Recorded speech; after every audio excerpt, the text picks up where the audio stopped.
என்ன?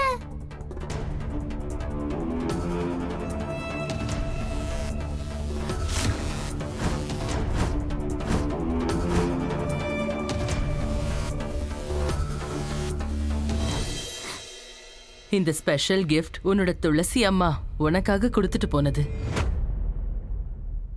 துளசி குஷிக்காக லெட்டர் எழுதினாளா?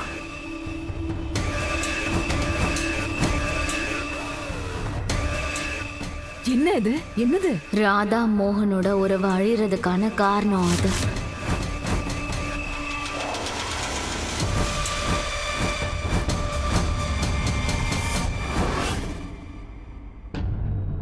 தெரியல. நான் எப்ப இங்க வந்தாலும் உங்க முகம் என் கண்ணு முன்னாடி வந்துகிட்டே இருக்கு. சின்ன வயசுல நம்ம சேர்ந்து விளையாண்டது, சந்தோஷமா சிரிச்சது, சண்டை போட்டது, கோச்சுக்கிட்டு சமாதானப்படுத்தினது எல்லாமே எனக்கு ஞாபகம் வருது துளசி அக்கா. எவ்வளவு வேதனையான விஷயம். ரக்ஷாபந்தன் வரப்போகுது. ஒவ்வொரு வருஷம் மாதிரி இந்த வருஷமும் என் கை வெறுமனதான் இருக்கும்.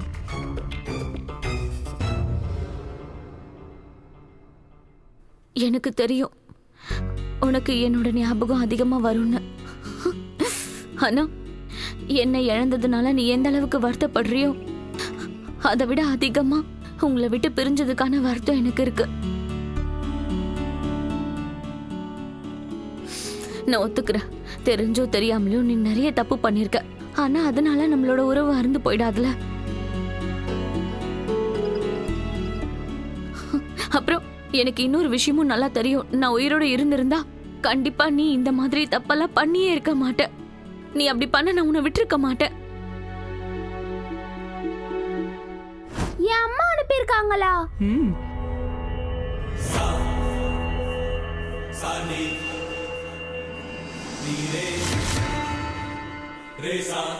இதுக்குள்ள என்ன இருக்கு? இதுல லெட்டர்ஸ் இருக்கு. உன் துளசி அம்மா உனக்காக எழுதினது.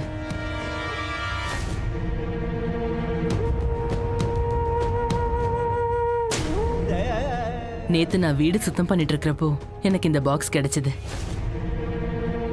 இதுல உன்னோட பேர் எழுதியிருந்தது. அது மட்டும் இல்ல, உனக்கு 8 வயசு ஆகும்போது நான் இதை உனக்கு கொடுக்கணும்னு எழுதியிருந்தது.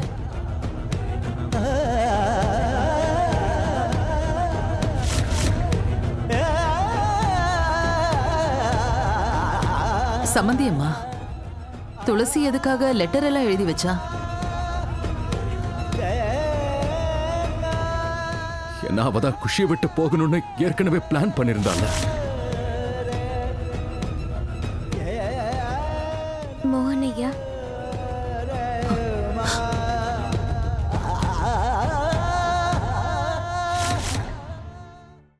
துளசிக்கு டைரி எழுதுற பழக்கம் இருக்கு. அது கூடவே இந்த லெட்டர்ஸையும் எழுதியிருந்தா. இதுல குஷியோட சின்ன வயசை பத்தின எல்லா விஷயங்களும் இருக்கு. குஷி பெரியவளானதுக்கு அப்புறம் இத படிக்கணுங்கிறதுக்காக எழுதுனா.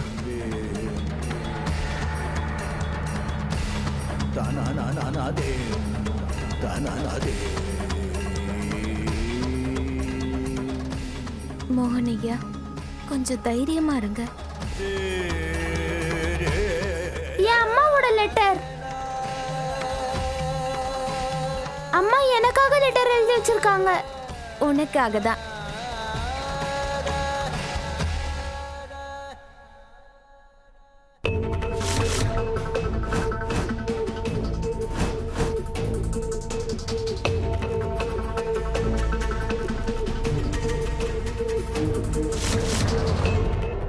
சரிங்க காதம்பரி அம்மா, நாங்க கிளம்புறோம். அம்மா, அதுக்குள்ள கிளம்புறீங்களா? சாப்பிட்டு அப்புறமா போலாமே. ஆமா சம்மந்தியம்மா, நீங்க சாப்பிட்டு போனா நாங்க சந்தோஷப்படுவோம். இல்லங்க, நான் இங்க எந்த வேலைக்காக வந்தேனோ அது முடிஞ்சிருச்சு. இப்ப நான் கிளம்புறேன். இன்னொரு நாள் வரேன். சரி.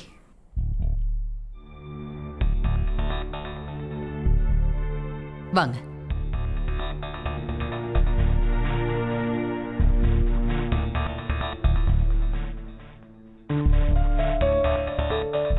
அம்மா வாங்க வாங்க வாங்க.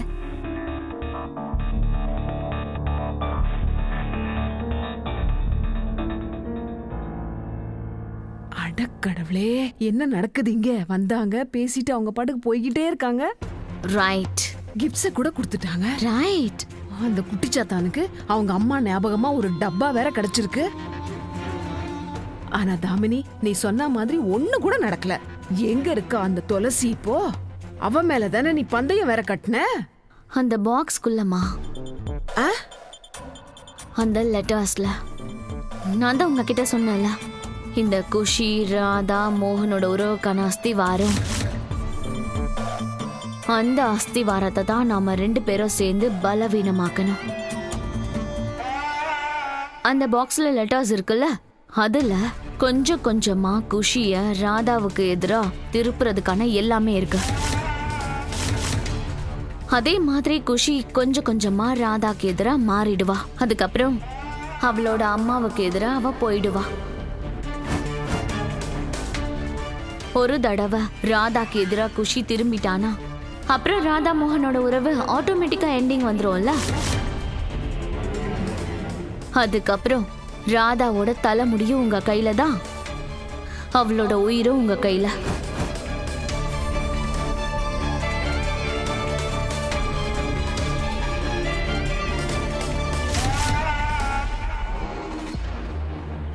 அம்மாடி ராதா, நான் முன்னாடிலாம் குஷியை வந்து பார்க்கும்போது என் மனசுக்குள்ள ஒரே ஒரு விஷயம்தான் ஓடும். இவ்வளோ சின்ன குழந்தையா இருக்காளே, தாய் இல்லாம எப்படி வாழுவான்னு. ஆனா நீ இங்க வந்ததால என்னோட கவலையெல்லாம் பறந்து போச்சு. நீ வந்து துளசி இல்லாத குறைய தீர்த்து வச்சிட்டம்மா. அதெல்லாம் இல்லம்மா. துளசி அக்கா இல்லாத குறைய என்னால என்னைக்குமே நிறைவேற்ற முடியாது. நான் மட்டும் இல்ல, யாராலையும் நிறைவேற்ற முடியாது. இது உங்களோட பெருந்தன்மை. அதனாலதான் நீங்க என்ன உங்களோட மகளா ஏத்துக்கிட்டு இருக்கீங்க. அப்ப ராதா, மோகன் அவன் உன்னை மனைவியா ஏத்துக்கிட்டானா? அப்புறம் அந்த நிபந்தனை என்னாச்சு? நிபந்தனையா? என்ன நிபந்தனைமா? அந்த 6 மாச நிபந்தனை.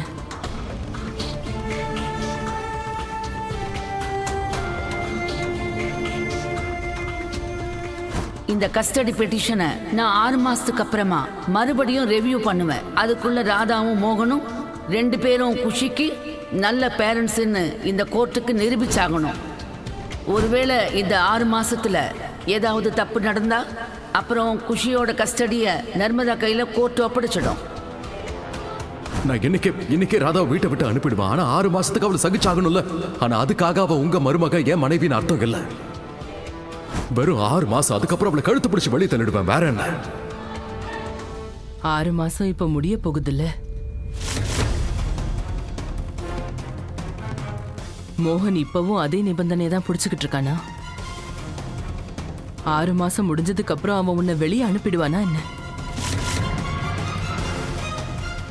அவனோட மனசுல என்னதாமா இருக்கு? இத பத்தி அவன்கிட்ட கேட்க நீ முயற்சி பண்ணியா?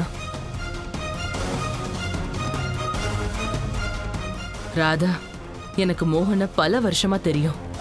அவன் பெரிய சுயநலக்காரன். அவனோட தேவை முடிஞ்சு போனதுக்கு அப்புறம் நீ அவனோட கண்ணுக்கே தெரிய மாட்ட.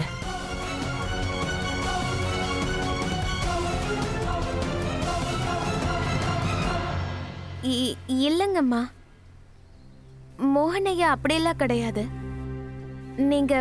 நீங்க ஒன்னும் கவலைப்படாதீங்க. இப்ப நான் இந்த குடும்பத்துல ஒருத்தி ஆயிட்டேன். குடும்பத்துல ஒருத்தியா இருக்கிறதுலாம் சரிதாம்மா. நீ மோகனோட வாழ்க்கையில ஒரு அங்கமா மாறிட்டியா? உங்க 2 பேருக்கும் கல்யாணம் ஆனப்போ மோகன் உன்னை ஏத்துக்கவே இல்லையே. நீ எனக்கு மனைவி ஆவ. ஆனா மனைவிங்கிற உரிமையை நான் உனக்கு என்னைக்கும் தரமாட்டேன். இப்போ 6 மாசம் முடிஞ்சதுக்கு அப்புறம் அவன் உன்னை டிவோர்ஸ் பண்ணிடுவானா?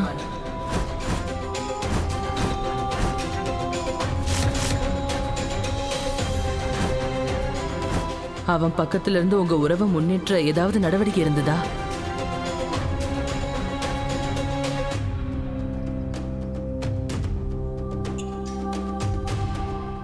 இல்லல்ல?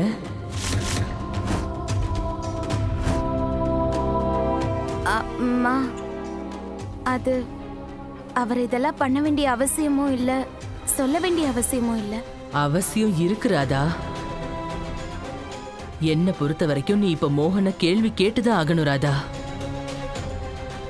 உனக்கும் தெரியணும்ல, இந்த உறவுக்காக நீ என்ன கொடுக்கற, பதிலுக்கு உனக்கு என்ன கிடைக்குதுன்னு.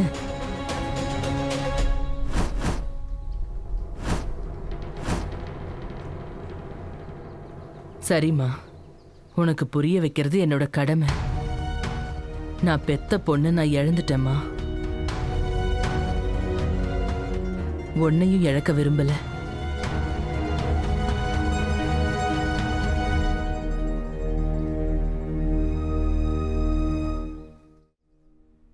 ஆமாமா, நான் பனாரஸ்க்கு வரேன். நான் பனாரஸ்க்கு வந்து உங்க கூடயே இருப்பேன், சத்தியமா. பொய் சொல்லாதடா. நீயும் போய் நீ பண்ற ஒவ்வொரு சத்தியமும் போய் தான். என்ன நம்புங்கம்மா. இத்தனை வருஷத்துல இந்த அம்மா ஞாபகம் உனக்கு வரவே இல்லைல்ல? நான் கண்ணை மூடுறதுக்குள்ள ஒரு தடவையாவது என் பிள்ளையோட இருக்கிற சந்தோஷத்தை எனக்கு கொடுப்பா. இல்லன்னா என்னோட ஆன்மா சாந்தி அடையாது. இங்க இதே ஊர்லயே சுத்திக்கிட்டு இருக்கும். ஐயோ அம்மா, நீங்க எதுக்கு இப்படி எல்லாம் பேசுறீங்க? நான் வருவேம்மா. நான் வராம வேற யாருமா வருவாங்க சொல்லுங்க? ஆனா நான் அங்க வரதா இருந்தா நமக்குன்னு தனியா ஒரு வீடு இருக்கணும். அம்மா, நான் மந்திரா மாமியோடைய நிழல்ல வாழ்றதுக்கெல்லாம் நான் விரும்பலம்மா.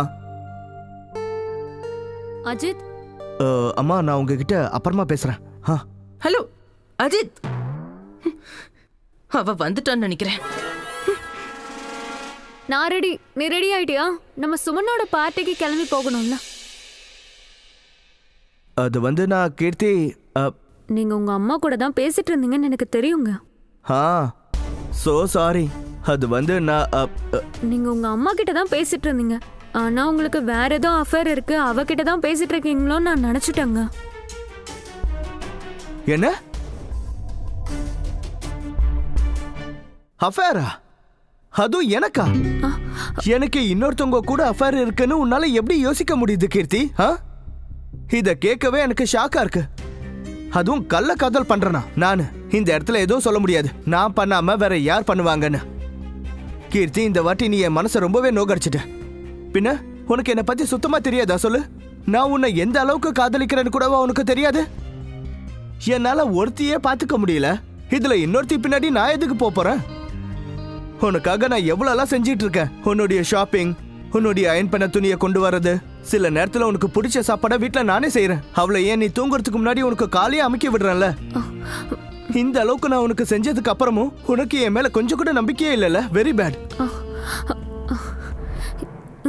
இதுல என் மேல என்ன தப்பு இருக்கு? நீ ஒவ்வொரு வாட்டியும் ரகசியமா உங்க அம்மா கிட்ட தான் பேசிட்டு இருக்கேன்னு எனக்கு என்ன ஜோசியமா தெரியும்? நான் தான் உங்ககிட்ட ஏற்கனவே சொல்லியிருக்கேன்ல, என்னால உங்ககிட்ட வர முடியாது. எனக்கும் நீ இனிமே தேவையில்லை. ஹலோ, கட் பண்ணிட்டாங்க.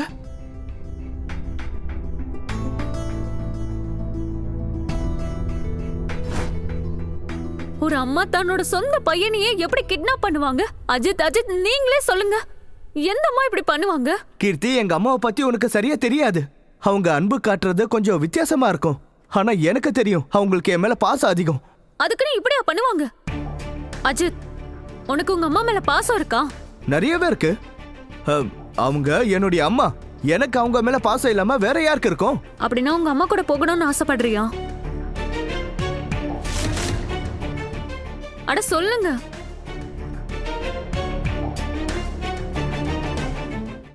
ஒருவேளை உங்க அம்மா கூட நீங்க இருக்கணும்னு ஆசைப்பட்டீங்கன்னா நான் தடுக்க மாட்டேங்க. சில விஷயங்கள்ல நான் செல்ஃபிஷ் தான், ஆனா அந்த அளவுக்கு கிடையாது. ஒரு மகனை தாய்கிட்ட இருந்து பிரிக்க மாட்டேன்.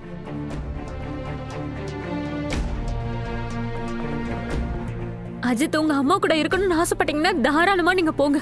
ஆனா 50 வருஷத்துக்கு அப்புறம் வந்து என்ன குறை சொல்லாதீங்க. நீங்க உங்க அம்மா கூடயே போய் சந்தோஷமா இருங்க. நான் தடுக்கவும் மாட்டேன், வற்புறுத்தவும் மாட்டேன். இத பார் கீர்த்தி, இங்க வா, உட்கார். உனக்கு நிஜமாவே நான் உனக்காக தான் இங்க இருக்கேன்னு தோணுதா? இல்ல, நான் நல்லவன் தான், ஆனா அவ்வளோ நல்லவன் இல்லை. நானும் இங்க கொஞ்சம் செல்ஃபிஷா தான் இருக்கேன்.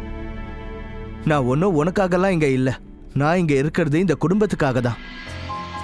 இந்த குடும்பம் எந்த அளவுக்கு உன்னோடையதோ அதே அளவுக்கு என்னோடையதோ. அதுவும் இல்லாம இந்த குடும்பம் எனக்கு எல்லாமே கொடுத்துருக்கு. அன்பு, பாசம், மரியாதை எல்லாமே கொடுத்துருக்கு. வெளியே இருந்த 1000 பேர் என்ன வேணாலும் சொல்லலாம், வீட்டோட மாப்பிள்ளைன்னு சொல்லலாம். ஆனா எனக்கு தெரியும், நான் இந்த வீட்டில் ஒரு மகனா தான் இருக்கேன்.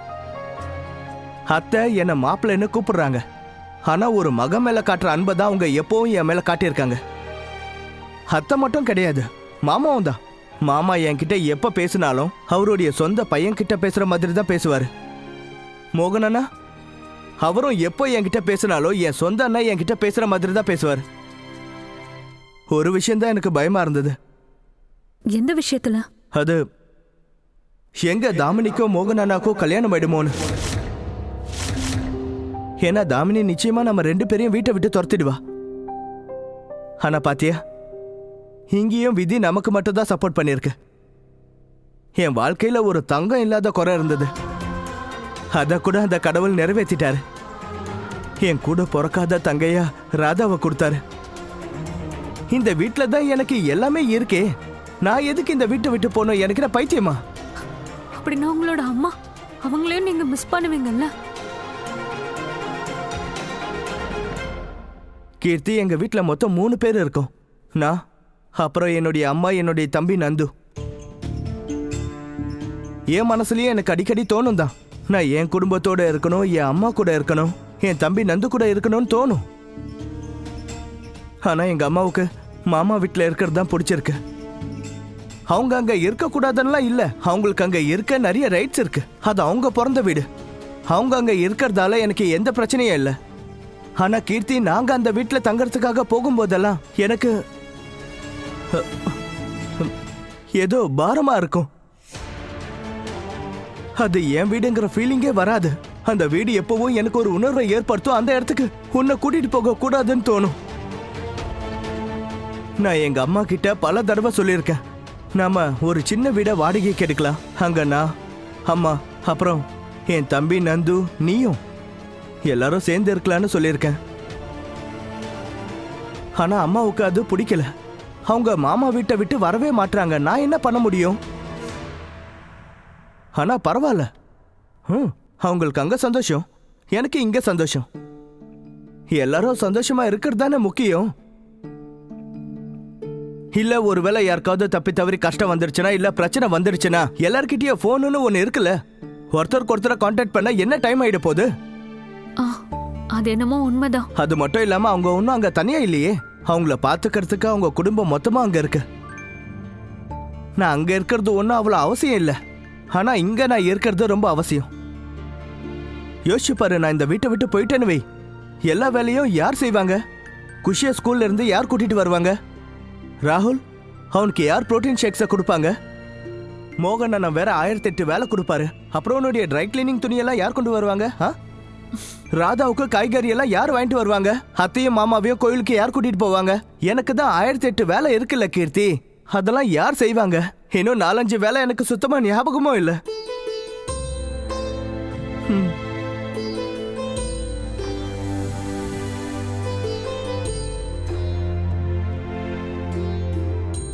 அஜித், ஒரு விஷயம் ஞாபகம் வச்சுக்கோ, நீ இந்த வேலையெல்லாம் செய்யறதுனால மட்டும் நீ இந்த வீட்டுல இல்ல. நீ இந்த வீட்டுல இருக்கிறதுக்கு காரணம், இந்த வீட்டுல நீயும் ஒருத்தன் உன் மேல எல்லாம் பாசமா இருக்காங்க. பாசம்? சரி, ஒரு விஷயம் சொல்லு. எல்லாருக்கும் என் மேல பாசம் அதிகம், உனக்கு என் மேல பாசம் அதிகம். இந்த பாசத்துக்கு நடுவுல எங்க இருந்து சந்தேகம் வந்தது? அதுவும் எப்படிப்பட்ட சந்தேகம்னா, எனக்கு இன்னொரு பொண்ணுக்கும் கள்ள தொடர்பு இருக்குன்னு சந்தேகப்படுறேன். சாரி அஜித், இதோட இந்த விஷயத்தை விடு ப்ளீஸ். இனிமே இது மாதிரி நடக்காம பாத்துக்கிறேன். சாரி அஜித்.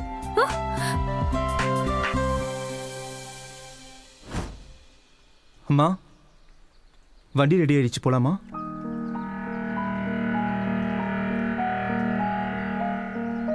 சரி மராதா, நான் கிளம்புறேன். சரி, நீ பத்திரமா இருமா.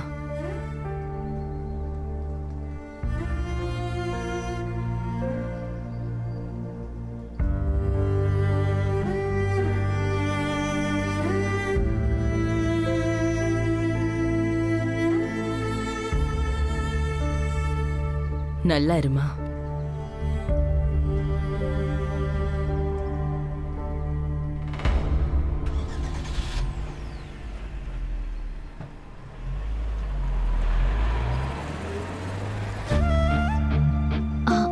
ராதா, அம்மா சொல்றது கரெக்டு தான். நீ இப்போ இந்த கேள்வியை மோகன் கிட்ட கேட்டுதான் ஆகணும். உனக்கும் உன்னோட உறவை பத்தி தெரிஞ்சுக்கிற உரிமை முழுசா இருக்கு ராதா. அப்ப மோகன் அவன் உன்னை மனைவியா ஏத்துக்கிட்டானா? உங்களுக்கு கல்யாணம் ஆனப்போ அவன் உன்னை ஏத்துக்கவே இல்லை. அப்படின்னா 6 மாசம் முடிஞ்ச அப்புறம் அவன் உன்னை டிவோர்ஸ் பண்ணிடுவானா? அவன் பக்கத்துல இருந்து உங்க உறவை முன்னேற்ற ஏதாவது நடவடிக்கை இருந்ததா? என்ன பொறுத்த வரைக்கும் இப்ப நீ மோகன் கிட்ட கேள்வி கேட்டுதான் ஆகணும் ராதா.